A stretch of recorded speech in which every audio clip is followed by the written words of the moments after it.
Үздік атбек жобасының кезекті түсірілімі.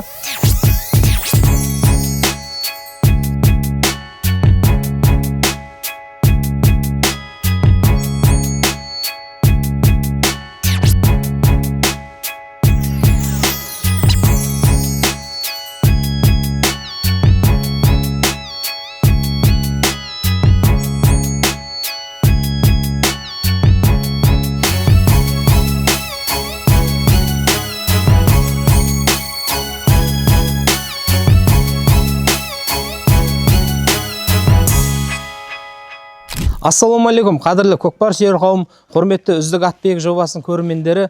Үздік атбек жобасының кезекті түсірілімі Қазығұрт ауданы Амангелдіде Смайыл ағамыздың қорасында арнайы түсірілімге келіп қалдық. Ассалаумағалейкум, Нұреке, қалыңыз қалай? Ассалаумағалейкум, қалайсыздар? Жақсы, өзіңіз қалайсыз? Денсаулығыңыз қалай? Амансыз ба?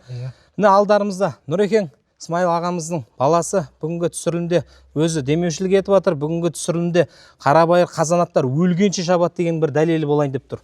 Нұреке, бүгін түсірілімге қандай аттарды түсіреміз? Құдай қаласа, қазығымыздағы Сойқан, кейін артында жүрген Марадона, жас өспіріміз бар, Тайфун, Ақбөрі деген аттайларымыз бар. Құдай қаласа, соларды түсіреміз. Бүгінгі қораңызда мынау елде көріп жатыр, біліп жатыр. Кеше Нұрлан ағамыздың баласы Мираста керемет бір құлындарды алып кетті. Қораңызда қарабайыр нағыз биелер тұр, қолтумалар шығарып жатыр. Соларды қалың көрерменге көрсетсек? Көрсетеміз. Мынау көкпарға деген қызығушылық қанша уақыттан бастап келе жатсыз? Додаға қаншасыншы жылы ат келе бастадыңыз? Бүгін енді түсірілім болғасын, Сойқан, Тайфун, Марадонан осыған дейін қалай келгендеріңізді айтып берсеңіз. Атамыз ат баптады, әкеміз ат баптады. Мен өзім бала кезден қызықтым. Ат баптауға, әкеміздің атын шығарамыз деп, ат шаптырамын деп жүргенде 2021 жылы Сойқанды алдық. Содан бері қалың қызығушылық болды атқа деген. Содан әлі атты үзбей келіп жатырмық. Мынау көкпарға кіргеніңізге де көп уақыт болмаса да, бүгінгі күнде қораңызда қазығыңызға біткен ат өте танымал. Қай көкпарға бармасын, қай палуан мінбесін, салымсыз қайтпаған. Біліп тұрсыз ғой Сойқан жайлы екен. Сойқан сізге қалай келді, кімнен алдыңыз, оны қай жерде көзге басып жүрсіз? Өзіміз бала кезде қызығып, осы аттың шапқанын көріп жүретіміз. Қызығып өзіміз байленшік көп жүретіміз. Сөйтіп енді қазығымызға бұйыртты, алдық. Әйтеуір Өміров Талғат деген кісіден, марқұм баласы Азаматтан алғамыз. Оған себепкер осы палуан ағаларымыз, Халық Қаһар деген кісілер болған. Үлкен қазір палуан, әлі де ардагер палуан болып шалып жүр. Сол кісілер мотивациясымен алдық. Бұл аттың өзі абыройын өзі 10 миллион ал інім деп, әйтеуір сол кісілердің себебімен алғамыз. Талғат ағадан алдыңыз. Талғат ағадан алғамыз. Соның баласы Азаматтан алғамыз. Нұреке, бүгінде жақсының ісі жалғасар, ат тұяғын тай басар дейді. Мына өзіңіздің қораңызда бір 15-ке жоқ қарабайыр биелеріңіз де бар. Солардың құлындарын, мына осы Сойқанға келеді ау дегендерін көрсете аламыз ба бүгін? Көрсетеміз. Енді сақтап жүрген, сандыққа сақтап жүргендері бар еді, сізге көрсетеміз. Мына Марадонаның да жасы біршама 25-ке де кеп қалды. Бұл аттың ары бері жүріп қинамай барған жеріне барайық. Көрейік. Жүріңіздер, елге көрсетейік. Марадона кезінде артын қат болып, талай палуандардың бағын жандырып көтеріп берген ат қой. Сойқанның артында жарып жүрген ат сол еді ғой. Жарықтық. Өзім де көруге асықпын. Кіргеніме де аз уақыт болса да көкпар әлемде. Уже естіп мың рет естігеннен бір рет көрген артық дейді ғой. Марадона!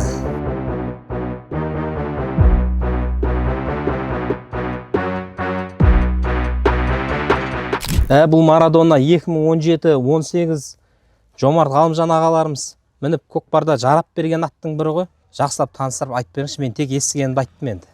Біз бала едік, әкеміз жаңа жерде Алтынтөбеде Имашев Мадияр деген кісі бар. Сол кісінің қорасынан шыққан. Мадияр атамыздан ба? Мадияр атамыздан шыққан. Сол жерден құлын кезден алғамыз. Қасында жаңа Баққара деген сыңары бар еді. Жансасқар ағамыз да шапқан.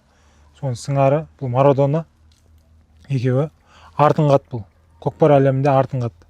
Жарықтық. Бұл не бір палуандар мінді.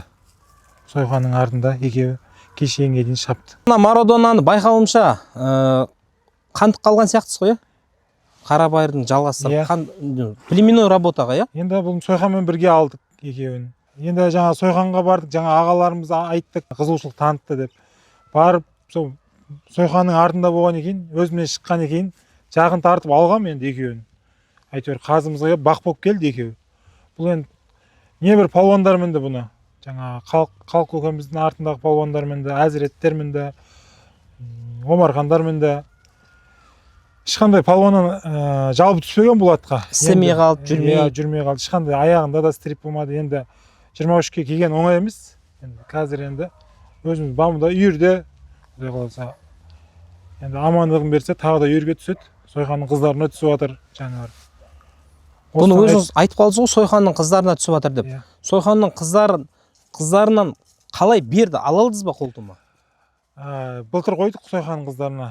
Бұл үйірге ауылдағы осы ағайындарымызға түсіп жатыр. Жақсы құлындар беріп жатыр. Енді құдай қаласа жақсылап тәрбиелеп шығамыз деп ойлаймын. Құдай қаласа. Мынау қарабайыр қазанаттың басқа породалардан қарағанда айырмашылығының бірі осы емес пе? Иә. Міне өзіңіз де айтып отырсыз, жасы 23-ке келді деп. Көп аттар қайта жыл сайын додаға кіруге жарамай қалады. Өзіңіз мынау алдыңғы ат, артыңғы ат деп бөлінеді ғой бүгінгі күнде. Додаға кіргенде өзіңіздің талғамыңыздағы аттарды бейнелеп берсеңіз, қалай болу керек сіздің талғамыңыздағы? Аттың басы келсе, өзі жағында қырмет томайды деп айтады, баяғы ата бабамыз. Кейін жағында, кейін шоқтығында, кейін артында, жамбасында бір сомет артықтығында. Кейін тұяғының құйма тұяқ, кейін қара тұяқтар өзі төзімді келеді, қарабайырда. Иә, өзіңіз айтып қалдыңыз ғой, бұл аттар басқа породалардан қарағанда ұзаққа шабады деп, додаға қайта кіреді деп. Сол жайлы айтып беріңізші. Басқа породаға қарағанда айырмашылығы бұлардың енді төзімділігінде өзіміздің әйтеуір үйреніп қалған қарабайырымыз әйтеуір көкпарға да шыдамды, мінуге де шыдамды келеді. Бір кепілі осы Марадона, осы кешеге дейін Сойқанның артында шауып келді ғой. Қаншама қалың көрермендерді білет, қаншаға танымал Марадона. Бұлардың енді құлындары қораңызда тұр ғой. Бұның құлындары құдай қаласа биыл түседі. Сойқанның қыздарына биыл түскен, құдай қаласа 2026-та құлындарын құдай қаласа көрсетеміз. Марадона өзі кішкентай болғанмен, Рүстем ағаны айтпақшы, жүрегі алатау болып тұр ғой. Иә. Бүгінгі күнде мынау племенной работа жұмыс істеп жүрсіз ғой. Ұрық алып, тұқымды, асыл тұқымды дамытып жатсыз, иә? Бұл ой сізге қалай келді? Кімнің бастамасымен осындай линиясы бар мықты қандарды алып келдіңіз? Енді 2021-де атты алдық, осы Сойқан мен Марадонаны. Енді атымыз жақсы, әйтеуір результат көрсетті. Әйтеуір үздік ат деген алдық. Енді сөйтіп енді бұны енді құр ат шаптыра берейік демей, әйтеуір осылардың линиясын ақ қалайық. Жақсы әйтеуір. Енді көкпарымыз жақсы дамыған ғой. Соны әйтеуір ары қарай дамытайық деген ой болды. Иә, бүгінде атты сатып алып шаптырып атқандар көп. Бірақ өзіңіз қолтума шығарайын деген ниет болды ғой сізде. Иә, осы енді атты сатып алдық. Енді содан әйтеуір результатымыз бар.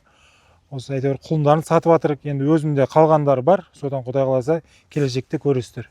Марадона көкпарларда қаншама палуанның бағын ашып, салымына қол жеткізіп, былайша айтқанда бәрімізге абырой әкпеген аттың бірі ғой. Иә.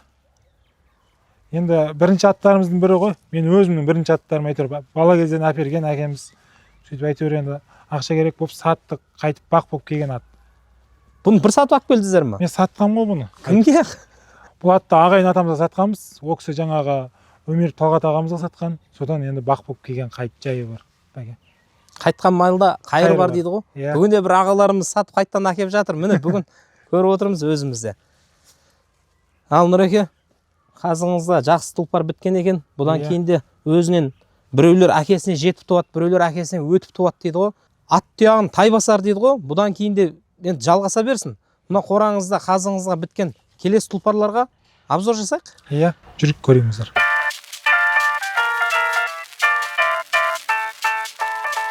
Ақбөрі дейді. Бұл жерде Нұреке өзіңіздің биелеріңізде түскен құлынның бірі деп ойлаймын. Иә. Бұл құнанды айтып берсеңіз еді. Бұл құнан бие алғанбыз Алтынтөбеден, Берік дегеннен. Соны артынан келген, ол жерге үйде туылған бұл құлын. Енді ішіндегі алып қойғам, өзі жақын тартып атып қылам деп. Қазіргі результат жақсы, әйтеуір мініп атырық, үйретіп көкпарға. Ат қыламыз, 2-3 жылда бұның қызығын көреміз. Иә, тілеуіңіз берсін. Бұл қай үйірде түскенде туылыпты? Қалай ақпарат берді сіздерге? Бұда енді анығы жоқ, мен биені қызығып алғам. Бұның Берік дегеннен Алтынтөбенің совхозында тұрады. Биен линиясы Загардың қызы. Сөйтіп қызығып биен линиясын алғам, сойқанға қоям деп. Сөйтіп сол келген кезде туылған құлым бұл. Туылған кезде әдем болып туылды. Өзіме жақын әйтеуір жақсы көріп, жуас болып. Қазірде мінгі әйтеуір мініп жүрміз бұны. Загардың линия асты Загар болып тұр ғой енді. Енді Загар, шешесі Загар. Енді әке жағы Алтынтөбеде бір жақсат. Айтуы енді Өзбекстанға 13 миллионға сатылған дейді. Ракетаның баласы ма? Жоқ, Ситкарымда бір көк ат болған дейді. Сол кісінің атын қойғанбыз дейді. Берік деген жігіттің айтуы. Енді ары қарай көреміз, қызығын 2-3 жылда көреміз бұны. Нұреке, Тайфунды көрейік. Болды, құдай қаласа, жүріңіздер. Тайфунда өзіне жараса көрермендер бар ғой.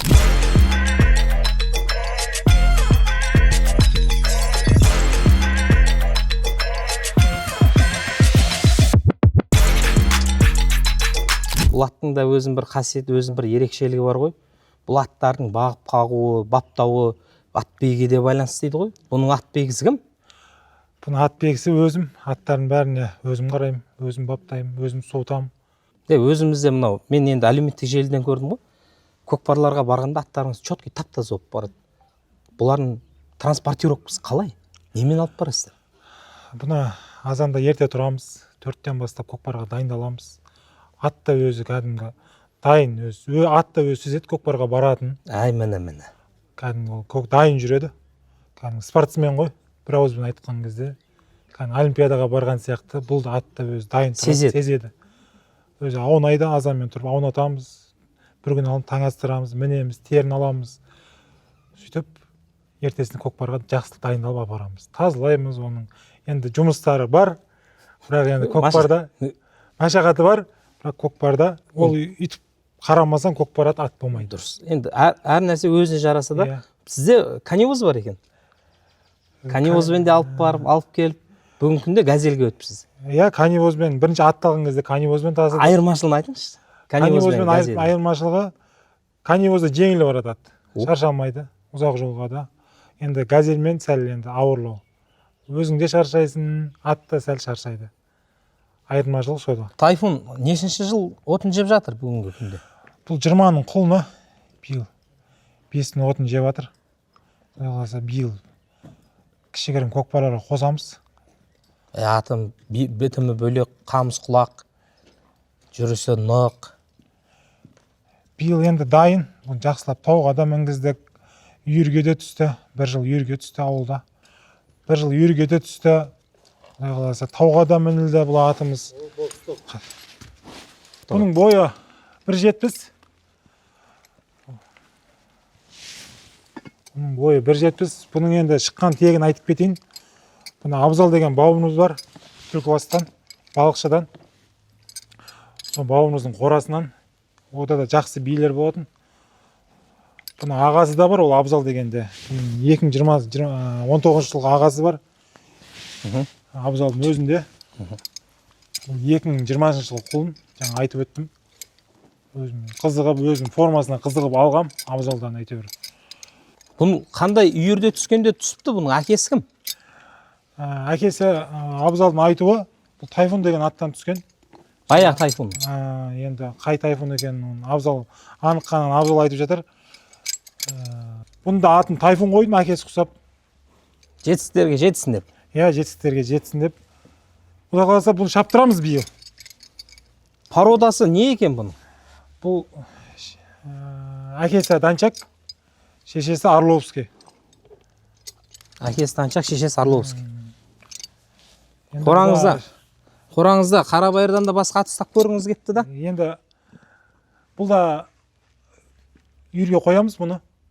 Селекция ғой. Бәрі енді аланың қалауымен бұғанда бір үйір сойқан қыздарына түседі. Аттың баптауы ат биге тікелей байланысты дейді. Бұларға қанша уақыт жұмыс жасайсыздар? Бұларды арпаға түсіресіздер ма? Бұның күткенімізге 4 жыл уақыт болды. Тай кезінде жаңа Абзалдан алғамыз. Енді 4 жыл уақыттан бері енді құдайға енді жемісін жейміз деп жатырмық. Бұған шілден күні шілдеге түседі 3 ай. 3 ай жемде тұрады. 3 айдан кейін тағы 60 күн мініледі. Бұған жем шілден күні жеммен бағамыз. 7 кило, 8 кило жеммен бағалады. Одан кейін суытылатын кезде 4 кило жем, 4 кило сұлымен суытамыз. Оның енді айырмашылығы бойының биіктігінде, жуандығында. Бұл өте жуас мал. Кетіс қалай, аяғы қалай екен? Аяғы жақсы, Жеңіл ма? аяғы жеңіл. Әйтеуір результат бар бұда. Көкпарда бір әңгімеңізді естіп қалдық. Көкпарға салым тисе болды, қайтып кетем. Мен атты рахатыма ұстаймын деп. Иә. Бұны не істейсіз? Бұны да бір салып алып қайтасыз ба? Бұны енді ниет қалай болып тұр? Бұған енді біраз уақыт керек. Бұны енді бір палуанмен шаптырамыз, үйретеміз, жақсылап. Бұны жақсылап биылғы сөзден бұл жақсылап үйренеді көкпарға. Бұл көкпарға биыл төселеді. Бұның үстін бір көрейік. Иә. Кеміңіз.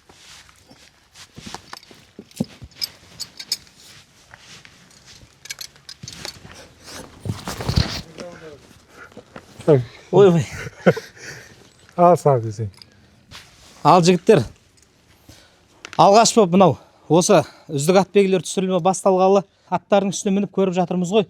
Алғаш Руслан мырзаның, Фархат мырзалардың шаруашылығына барып аттардың үстіне міндік атақты қарқараны. Бүгін міне Смайыл ағамыздың қорасындағы Нұрекеңнің баптауындағы кереметтей тұлпар тайфунды тамашалап биік екен, зорға шықтық үстіне.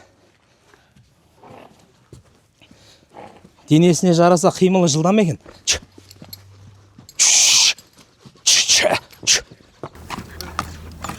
Басы жеңіл. Қайың бас екен. Гидравлика. Қарасаңшы. Молодец.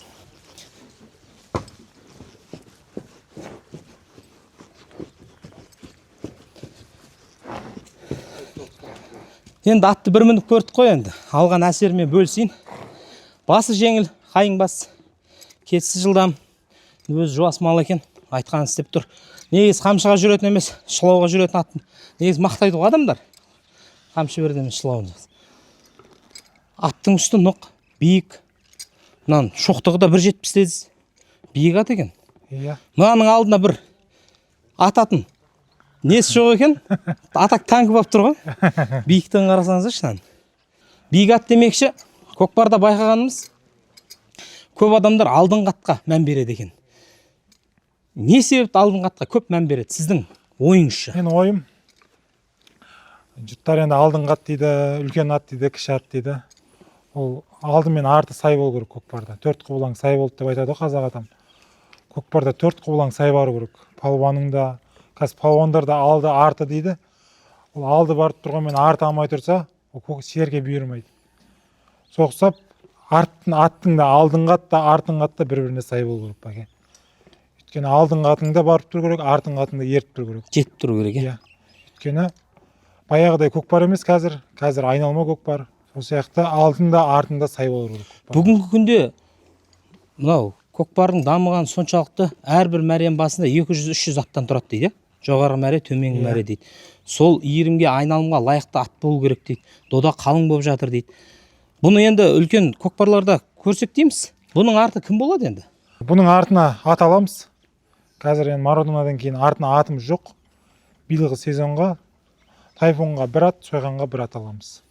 Артынға. Көріп жүрген аттарыңыз бар ма енді? Енді көздеп жүрген аттар бар.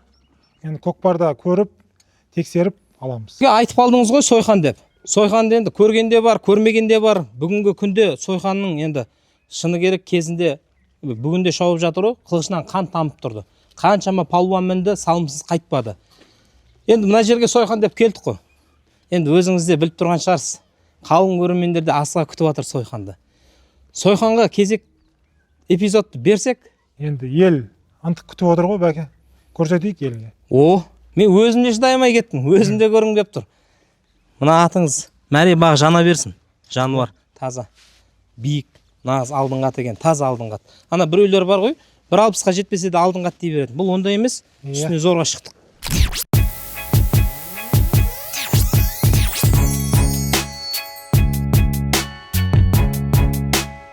Оригинал Сойханға да кезек келіп жетті Нұреке. Бір атты алдырып берсеңіз, көрерменге ат қызық қой, енді атты көрсетіп берсеңіз. Иә. Өзі бәрі көрерменге де ат қызып қойып тұр ғой қазір. Енді аттың өзі көрерменге көрсетіледі енді экраннан. Бәке. Жүрсін қараңызшы, әй жануар, таза малда. Әй жарықтық, оригинал Сойқан.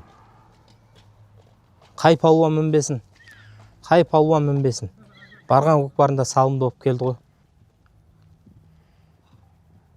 Әй жарықтық тұлпар.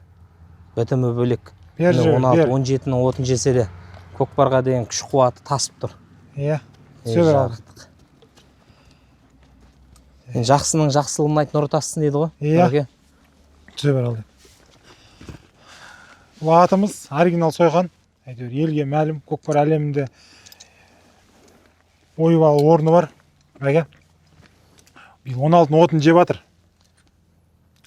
Жаңа бірінші сезон 21-де алдық деп жатыр қой тәкеңнен. Сол 21-ден бері атқа деген махаббатым өте ашылған. Атқа деген бұның жақсылығы көкпарда. Осы бір жыл халық қаһары палуандар ағаларымыз шапқан, палуан ағаларымыз. Ол кісілер біледі. 90% палуандар мінген бұл атты. Бұның жақсылығы салымсыз қайтпаған. Әйтеуір барған көкпарда әйтеуір салыммен қайтамыз. Аттың жұмысы енді керемет қой, уағында. Енді біз көкпар шаппаймыз. Оның жұмысын, бұның жақсы қасиеттерін көкпардағы палуандар біледі ғой. Мен өзіме қасиеттілігі, жақсылығы бұның ешқандай адамға деген зиян жоқ, ешқандай теппейді, тістемейді. Әйтеуір бәрі режиммен берсең, режиммен ішіп жейді. Сойқан деп келдік қой бүгін. Сойқан үстіне бір мүнк көрейік. Иә, көріңіз. Жаңа тайфуннан қарағанда кіші сияқты ғой.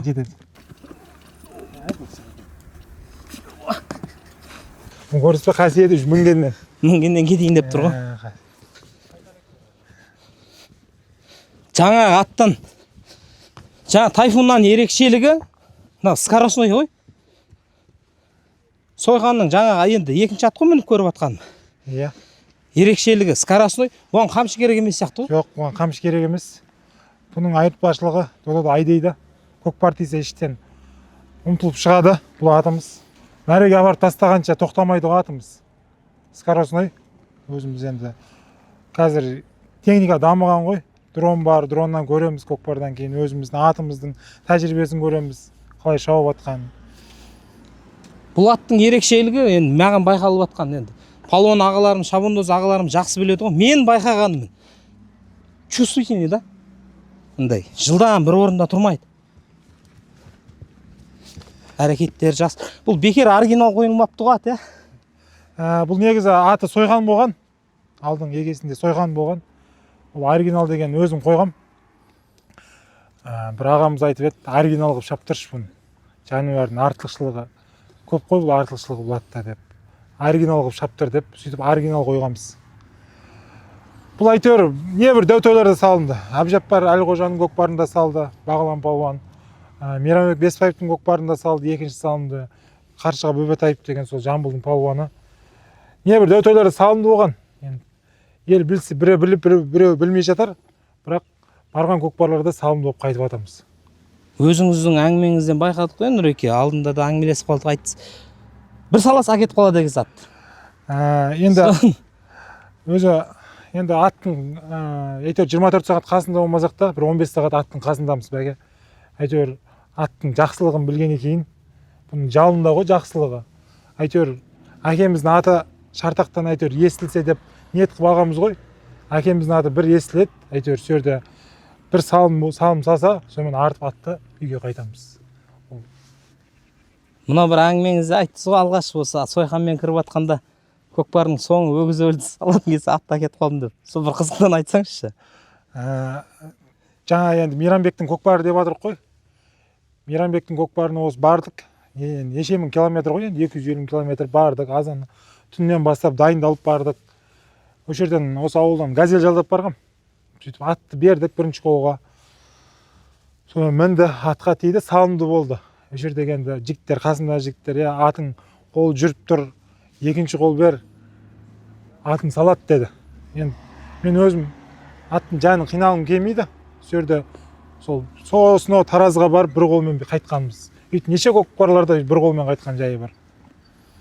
Негізі атбегілердің ішінде енді анау салым салса дейді, басқа дейді.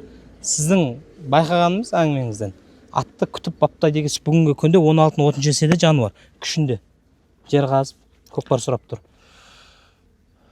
Бұның енді жақсылығын мен ол қазір енді көкпар ғой, бәрінің аузында, бәрінің незінде көкпар қатты дамып жатыр. Мен бұл жануардан әйтеуір тұқымын тарыдай шашылса екен деп, осыдан тұқым алсам екен деп, осыдан Құдай қаласа осын балдарын шаптырсам екен деп ниет бар. Ана жағынан естуім бойынша енді ағаларымыздан Қарлығаш деген ат шаптырған. Талғат көкеміз сол Қарлығаштан, шешесі Қарлығаштан түскен дейді, бұның әкесі Дөнен деген болған дейді. Сол бұның шеше жағы Қарлығаш деген аттың қызынан түскен дейді. Нұреке, мынау оригинал сойқанды енді 21-де алсаңыз, 22-де бұл үйірге қойған шығарсыз енді. Енді мақсат асыл тұқымды дамыту болды. Айтып беріңізші, қандай үйірлерге неше жылдан бері түсіп жатыр? 21-де осы атты алғанбыз. Осы қазығымызда осы сойқан мен Марано деген атымыз болды. Сол 21-ден бастап атты алғаннан кейін жаңа бие жинадық. Әйтеуір осы төңіректен, Алтынтөбеден, жақсы қаны бар биелерден жинадық. Сол 21-де бие жинадық, бір 10-15 шақты биені жинадық. 22-де 15 биеге түскен бұл атымыз. Таңдаулы, сартабай. Таңдаулы сартабай биелерге түскен. Енді осы 3-4 жылдың ішінде көзіңізге басқан, осы сойқанға ұқсайды-ау деген құлындар бар ма? 2023-те жаңа 15 биеден 2 құлын туылды. Бір еркек, бір ұрғаш құлын туылды.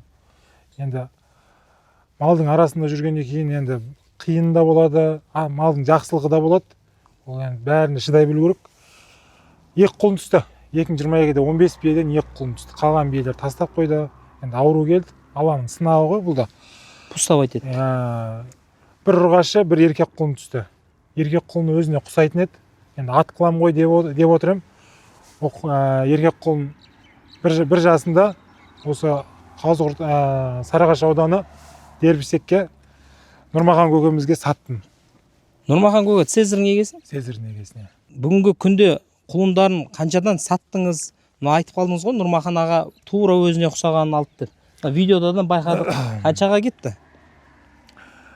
Негізі өзім ат қылам, әйтеуір бірінші құлыны ғой, бірінші еркегі ғой деп отырам. $10,000 саттым. Өзіне құсайды, копиясы, белі ұзындығы да, бойы да, бойын биіктігі де бар о құлынның, әйтеуір. Енді $10,000 да оңай ақша емес, о кісілерді жақсылығын көрсін, әйтеуір сойған сияқты шаптырсын. Әйтеуір о кісілерді ниетпен алды ғой, не ниетпен алса, сол мақсатына жете берсін. Бұдан кейін де кеше байқағанымыз өзімізде куә болдық. Мирас Сәтиев. Мирас палуан, осы әйтеуір өзіміздің округте әйтеуір шауып жүрген палуан ғой. Ол палуан мен өзім қызын жиналып өзім селекция қызын жинап атқам сойғанның.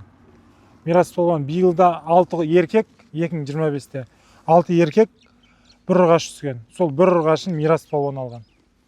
Мирас Сәтиев, мен бауырым кеше өзімде құлын алған сәтінде куә болдым. Өзіңіз айтпақшы, мен ұрғаш құлындарын сатпаймын деп едіңіз. Мына бауырыммен сіз біздігіміз бар деп, орынбасар аталармен, Нұрлан ағалармен. Иә, реті келді да? Реті келді. Тұз нәсіп дейді ғой. Нәсіп болған екен Мирасқа. Ұрғаш құлын алды. Ол да Мираста, Нұрлан көкемде қызығын көрсін. Енді өзімізде қалған бар ғой. Құлындары бар, ұрғаш құлындары бар, еркек құлындары бар үйде. Қаған енді Нұреке, мынау кеше әлеуметтік желіге опрос жібердік та, сұрақ. Сойқанға қандай сұрақтарыңыз бар? Сол кезде айтқаны, сіздің қораңызда қандай биелер бар, ол биелерден түскен құлындар қаншадан сатылады деген. Соларға бір обзор істеп берсеңіз. Біз енді мен айтып жатырмын ғой, жаңа бір қолдан қайтам. Осы деп айтты, сұрақ қойдыңыз ғой, бір қолдан қайтам дедім. Бұның енді жаңағы құлындарын алу ғой, мен мақсатым әйтеуір селекция жинау. Бұның құлындары $3,500,000, жаңа $10,000-дан сатып жатыр. Биылда 23-тен 25-тен туылған құлындарды да саттық. Содан 7 құлыннан 3 құлын қалды. Бұйыртса оның ішінен 2-еуі қалады өзіме, ат қыламын. Қалған қыздары бар, үйірге түсетін. 50% уже біз селекцияға уже дайынмын мен. дайынсыз. Иә. Бұл биелер сартовой деп айтып қалдыңыз ғой енді. Жаңа екеуін алып қалам деп. Өзіңізге алып қалатын құлындарың биелер кімнің, қай үйірден түскен, кімдердің қызы болды? Жаңа Алтынтөбеде Берік деген жігіттен ағам, Ақбөрінің қызы, бел қызы. Ақбөрінің бел қызы. Sonra 2 жыл ұрғашы құлын түсті сойқаннан. 3-ші жыл еркек құлын түсті. Сойқанның өзіне құсайды. Тырыс бітімі, светі құсамайды бірақ. Өзіне жаңа бітімі құсайды. Құлын кезінде ерекше болып түсті өзім көзіме. Сол құлынды енді шаптырамыз, қызығын көреміз. Олар ендеше көрерменге оларды көрсетейік. Көрсетейік. Өз эмоциямен бөлісейінші. Мына мүмкіндік пайдалана отырып, бұндай мүмкіндік келе бермейді ғой енді. Сіздің де тіршілігіңіз бар, шаруаңыз бар. Әңгіменің ашығы жігіттер ақ көкті көк деп айта білу керек қой. Мен түсінгенім Мерседес 222-лер бар ғой. Жомсақ қой.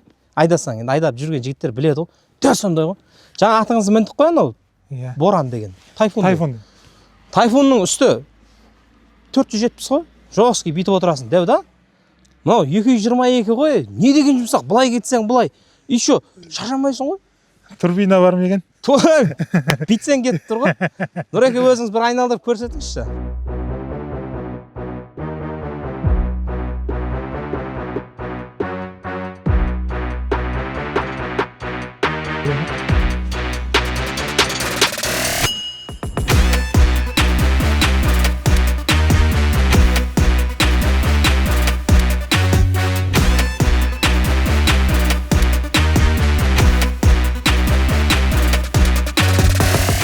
Атақты Ақбөрінің қызы бар. Бұл жерде сартовой биелер 15-ке жоқ. Нұреке, өзіңіз производитель болып жатсың. Конвейер шетінен шығып жатыр. Осы алғашқы құлындар да бар екен. Айтып беріңізші, қалай жинадыңыз бұларды? Бұлар құлындар кімдерден түсті қазір? Жаңа бірінші жылы 2 құлын түсті дедік қой. Жаңа біреуін 10 мың долларға саттық дедік. Оның шешесін өлтіріп алдық. Сөйтіп тағы бір құлын түсті дедік. Ұрғашыдан оның да шешесін өлтіріп алдық. Екеуі де жақсы бие еді. Оның жаңа біреуі мынау 2023-тің құлыны, сойқанның бел қызы. Қасындағы тұрған қара құлын сойқанның баласы, 2024-тің құлын. Қасындағы шешесі. Ол да Алтынтөбе Сапқозы Қосақштан алған биеміз. Бұл қорамызда енді неше түрлі селекция бар. Ақбөрінің қызы бар, Загардың қызы бар, Жайраның қызы бар. Мысалы, кейін Жайраның қыздарын ерді Шәріп деген көкемізден алғанбыз 3-4 бие. Сөйтіп 2 атты алған жыл жинағанбыз сөйтіп селекциялардың бәрін байға. Әйтеуір жылда 3-4 құлын сатып жатыр. Әйтеуір жемісін беріп кетіп жатыр. Атта береке бар ғой. Атта береке бар. Өзіңіз айтпақшы, мынау азу тіс жарады деп жатыр. Жаңа биелердің көбісінде азу бар биелер. Енді баяғы ата бабамыз айтады ғой. Азусыз атқа мінбедім, азулы бие көрмедім деп. Соқсап, әйтеуір соның іштен асырап атқан биелеріміз бар, аттарымыз бар. Осы жерден шығарамыз енді осы жылда. Енді ішінде алып қойған жайымыз 2024-тің құлыны, қара құлынды осын тәрбиелеп шығамыз. Кейін алдарыңызда тұрған Ақбөрінің қызы бар. Содан түскен жерде қоңыр ақ құлын бар.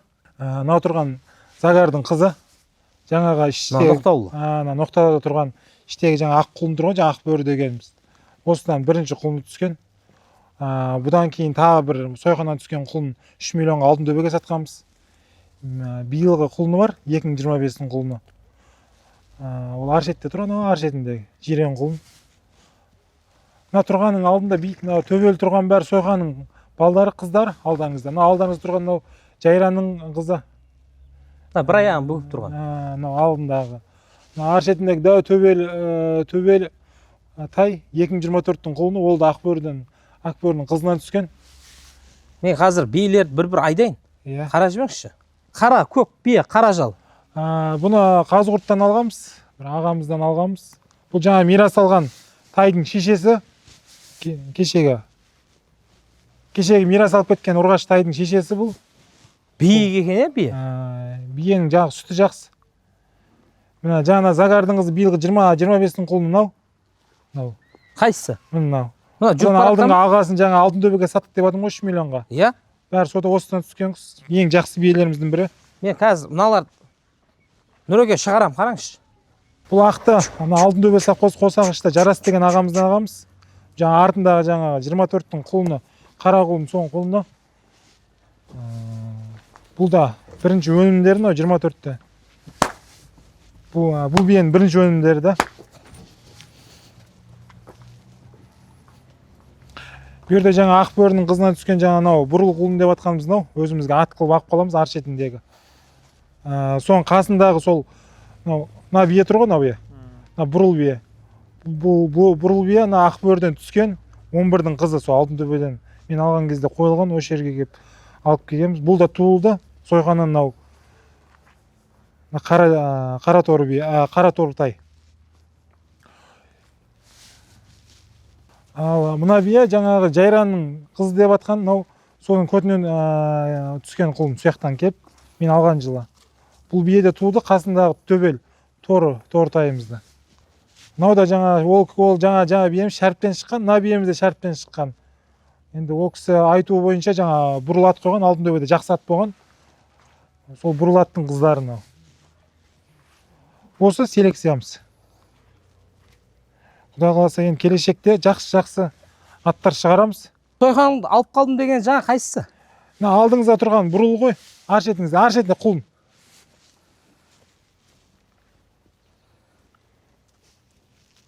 Міне, Сойқанның баласы өзіне алып қалған. Бұрыл. Осы екеуін ғой мына. Қара торы мен осы бұрылда. Қайсы екеу? Мынау ма қара торы? Мына қара. Бұның шешесін айттыңыз ба, қайсысы? Алдыңыздағы шешесі жаңағы Ақбөріден түскен. Мынау Ақбөрінің тікелей бел қызы. Мынау міне бел қызы Ақбөрінің. Содан түскен 11 деген ат болған Алтынтөбеде. Соның қызы. Мына бірінші тумасы мынау. Мынау қара құлын бірінші тумасы ғой? Бірінші тумасы Сойқаннан. Сойқаннан. Иә. Байқағанымыз аяқтары, белдерін ұзын екі сабырасқы береді екен. Енді тартады ғой енді. Қанды бие таза-ау деймін. Енді биенің тазалығы бар, аттың тазалығы бар. Бұрылды көрсетейікші. Бұрылдың анасы кім? Биесі жаңа. Қай үйірде түскенде мынау Ақбөрінің қызынан түсірдіңіз ба сонда? Бұл жаңа айтып атқан жаңа Ақбөрден қызынан түскен ғой. Осыны алып қалып өзіңіз. Өзіме алып қалып жатырмын. Мына мен бауыр болып тұр ғой сонда. Бауыр болғанда бұның қызы ғой анадан түскен. Енді қараңыз. Бір ұя. Бір анадан тікелей, сосын ананың қызынан былай алып отырсыз, дұрыс па? Иә. Ақбөрімен кетіп жатсыз ғой, сонда. Енді Ақбөрімен кетіп жатқанда Ақбөрі де шаққан. 11 дегенде енді Алтынтөбе енді біледі ғой, енді көбісі білмеуі мүмкін, Алтынтөбе совхозына біледі, ел біледі. Енді соның қызы тікелей Сойқан шауып тұр. Енді ол да шапқан, соның қызына түскен бала да бұл. Таза мал болып тұр ғой. Таза мал болып тұр. Ал енді сатылатын биелер қайсы? Құлындар қайсы? Сатылатын құлындар болғанда мындан кеше сатқанбыз. Қайсы? Мына құлынды. Кеше $5000 сатқанбыз мына құлынды. Бұл құлын жаңа Абзал деп жатырық қой енді. Абзал деген Нұрмакс Абзал деген көкпар әлемінде танымал. Нұрмакс Абзал деген сол кісіден мен бие алғам. Бір бойы 1.85 бие алғам. Содан түскен. Ол кісі неге қойды білмедім. Төбел бие екен. Арты мына бие Абзалдан 1.85 бие алғам. Содан түскен құлын мынау. Бұны Сойқанға қойдым. Сойқаннан мына құлын түсті. Мына төбел құлын. Мынау ғой? Мынау. Төбел құлын түсті. Сойқанға құсап, бұл да ұзындығы келеді. Ең кенже құлын. Бұны күні кеше Қосағашта Мирастың ауылынан Жұмағали деген ініміз алды $5000. Еркек. Бөлде сатылмаған құлын, мына жирен құлын қалды. Мынау ма? Бұл да енді бұны ат қыламыз деп отырық. Мына жирен құлынды.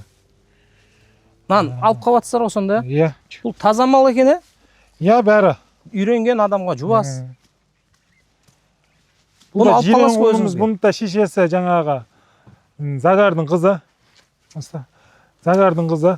Бұл да жылда әйтеуір өнім береді. Жылда еркек туады. Бұның жаңа бір құлын Алтынтөбеге сатқанбыз 3 миллионға. Содан 2024-тен кейін осы 2025 жирен құлын түсті. Нұреке, мына сатылатындарды көрермендерге көрсетіп жіберсек. Енді бұл енді малдың арасында жүріп қой, енді пәлен түген сатам демейміз. Енді ел қызығып келіп көріп, осы ойбай қызығып, ел қызығып көріп, кеп әйтеуір осы ынтықпын десе, әйтеуір көрсетуге дайынбыз. Мынау жаңа өзіңізге алып қалған. Я өзіме алып қалған құлыным. Жүргізді келмей қапты оны. Бұл түсі ұқсамағанмен сауырлар алды бәрі кеп тұр ғой. Бұның құлын кезінде, түскен кезінде бір әдем болып түскен құлын бұл. Бұл енді қазір енді пепел цвет болып кете ме? Бұл ақ цвет болады. Қара жал ақ цвет болады бұл. Анасы мынау. Анасы мынау. Бұның қасында бұл енді келешек бұдан қатты үміт күтіп отыр бұл тайдан. Тыбай. Мынау енді шығып келіп жатқан құлынымыз төбел. Тор төбел, бұл да Сойқанның баласы. Бұл жаңа Жайран деп отыр қой. Жайранның қызын алғанбыз, жаңа Шәріп деген кісіден, Ағанайда тұрады. Соның қызынан түскен. Ол Шәріп бір Бұрыл деген ат қойған алдын төбеде, жақса шаптыған. Соның қызынан түскен, мынау Сойқаннан, Бұрылдан түскен қызынан, Сойқан қызына қойғам, мынау Сойқанның құлына. Мынау ше? Мынау Байталымыз Сойқанның бірінші қызы. Түсіріп қойыңдар Сойқанның тікелей қызын. Бұл Сойқанның 24-тің қызы. Жаңа екі құлын түсті дегеннің біреуі осы, ұрғашы құлын, бір еркек. Жаңа еркегін 10 мың долларға сатқанбыз, Нұрмахан деген. Соны сыңары ма? Соны сыңары, бұның шешесін өлтіріп алғанбыз. Сойқанның қызы бұл жаңа кімге түседі ғой, Марадонаға? Бұның жаңа Марадонаға қойғанбыз. Бұдан биыл енді 2026-та бұл төл береді, Құдай қаласа. Құдай қаласа. Өзі сұлу бие екен. Ұзындығы жаңа Сойқанға келеді, сауырын нелері, шоқтықтары келеді, биіктіктері, бастары келеді Сойқанға. Малдарымыз осы, келешекте енді көбейтіп әйтеуір. Қайсы? Төбелі бар ғой, қыз. Тағы бір қызы бар ма? Қыздар бар ғой, бәрі қыздары ғой. Қайсысы қыздар? Анау қызы. Анау, қара жал ма? Қара, төбелі қыз. Міне, тор төбел, Сойқанның қызы. Қызы, жаңа Жайран деп атырып қой енді. Жайранның қызынан түскен бұл. Жайранның қызынан түскен қызы, Сойқанның бел қызы. Бұның... Нашы ақтан ол? Бұл жаңағы Жайранның қызынан түскен бұл. Бұрылдың қызы бұл. Бұрылдың қызы. Кейінен жақсы бір кәрлеу биеміз бар. Кәрлеу? Бұл Шерт Талғаттан шыққан. Шерт Талғат деген кісі болған. Қай жерді? Шыққан Сарағаштың кісісі. Қара биеміз. Оны арш етінде Сойқанды үргейді. Соны арш етіндегі төбелі Сойқанның қызы 2024-тің қызы ол. Қазір әкелем. Кемейді ол. Тұра берім, ол қашады ол. Ең асау. Мына қара қоя жаңа кәрбие дегеніңіз. Анау, ноқтасызы. Ноқтасы. Ол жаңа Сарағаштық ағамыздан шықты дедіңіз ғой? Шерт Талғаттан шыққан, ол Шерт Талғаттан Тавойының жігіттері аған, Тавойының жігіттерінен Қаратаста Бақберген деген балаған. Ол қаншаға келді? Ау. Қаншаға келді? Жаңа Тавойының балдарына 4,5 миллион қалған деп естік енді. Мен 1 миллион 600 қалған бұл биені. Алдыңыз ба? Бұдан жаңағы биыл буаз, былтыр 2024-те жаңа қасында құлыны түсті. Сол кейін 2024-те мына қара құлынымыз бар. Ноқталы ма? Ноқталы қызыл. 2024-тің құлыны. Бұны да ат қыламыз деп отырық. Сойқан баласы. Сойқанның бел баласы бұл. Анасы? Анасы қасында ақ бие. Ақжал. Бұл жаңа кімнің қызы дедіңіз ғой? Жоқ, бұл жаңағы Мирастың ауылынан, Қосағаштан Жарас деген кісіден алған бұны. Сартовой биелерін бәрін жинапсыз ғой? Бұлардың бәрі қарабайыр ма, Европа ма? Нердегін бәрі қарабайыр. Бұл жерде жаңағы бір бие енді ол қан білмедім. Жаңа Жарас деген кісіден әйтеуір малдың сұлулығына, дәулігіне, жуандығына қызығып алғам. Бұны әкесі шапқан ба екен? Жоқ, сұлулық қалды былай. Бұны сұлулық қалдым, сарда енді. Өзіңіз көңіліңіз тартты ғой? Көңілім тартты, әйтеуір. Үстіп қасында қара құлын тұрады, әдеміше. Құлын жақсы береді екен ғой деп алдым. Енді бұны да шаптырамыз. Бұл да 2 жылда ат болып қалады бәге. Керемет корпусың екен, жуан, сауырындар. мына жерде байқағанымыз осы биелеріңіздің осы құлындар биелер ғой жалдарында бір жаққа жатқан мойындары жуан. Бұларға не бересіз? Бұл асыл тұқымды алуда оңай емес қой. Қандай витаминизация, рациондар не бұлардың? Біз енді жылына 10 мың пресс шөп жинаймыз. Жоңышқа. Нешінші орын? Бірінші орын, екінші орын жоңышқалар жинаймыз. Кейін тонналап кебек алып береміз, кейін бидай береміз. Қанша тоннадан түсіресіз? Енді 10 тонна, 15 тонна кебек жинаймыз, 10 тонна жем жинаймыз. Арпа сұлы берілмейді бұларға, жаңағы бидай мен кебек беріледі бұларға. Кейін жаңағы жоңышқамыз бар, бірінші орын, екінші орын жоңышқадан береміз. Витаминизация жүргізесіз ба? Бұл биелердің витамині жаңағы жоңышқада бар, бізде әйтеуір укол салып емдемейміз ешқайсысын. Әйтеуір аурудан, сырқаттан аманбыз. Мынау енді шыны керек, қуаныш бар жерде қайғыда болып тұрады ғой енді. Арасында жаңа айтып қалдыңыз, бие 15-тен екеуі қалдым деп. Сондай қиын моменттерді бастан қалай өткердіңіз? Мына биелердің деп сатып жібермедіңіз. Енді ондай жағдайлар да болды басымызда. Айтсаңызшы сондайдан. Жаңа бірінші жылы жаңа 2021-де бие жинадық, сартовой биелер жинадық, пәлем жақсы пұлдан бие алдық. Оның ішінде жылда өлгендер де болды. Алды қанша болды биен? Биенің жаңағы 18-20-ға дейін жинадық биен. Жаңа мықты биелерді жинап, сартовой биелер. Өз Алла тағалам біріншісіне сынадым әйтеуір 5 биені өлтірдім бірінші жылы. 5 жылқымды өлтірдім. Оның ішінде жаңа сойған қыздары да өлді. 2023-ке дейін бие өлді ғой менде. 2023-ке дейін Алла тағалам сынақ келді сондай. Сол биелер өлді. Ішінен енді аман қалған осылар. Әйтеуір қазір әйтеуір жемісін жеп жатырық, жылда әйтеуір сатып жатырық сойғаннан.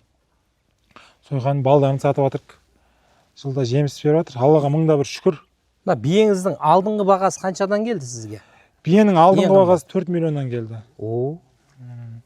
4 миллионнан алдыңғы бағасы 4 миллионнан алдық. Енді о кезде 2022-2021-лерде 4 миллионда құны бар еді бәке. 4 миллионның құны бар еді. Сол аған биелердің артынан құлын болып келген биелерді қазір уже бие болып қалды да. Уже маған өнім беріп жатыр да бұлар. Енді мынандай ғой, Нұреке, өзім енді аттың ішіне кіргеніме көп те болған жоқ, 2 ай. Байқағанымыз, асыл тұқымды дамытып, бие асырап, бұдан шығарса, сол пайда алып келеді дейді да. Ал біреулер айтады, сатып алып шаптырған зор дейді.